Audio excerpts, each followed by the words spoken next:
Just a little advice for everyone who has a tactical parrot. Um, yeah, this was going berserk on my watch. Yeah.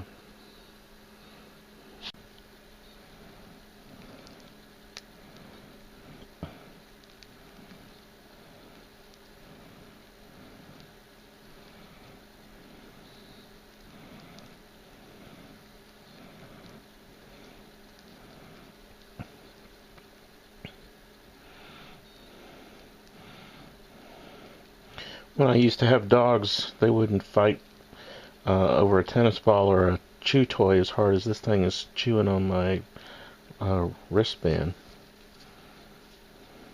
It's my attack parrot. He's just so full of aggression.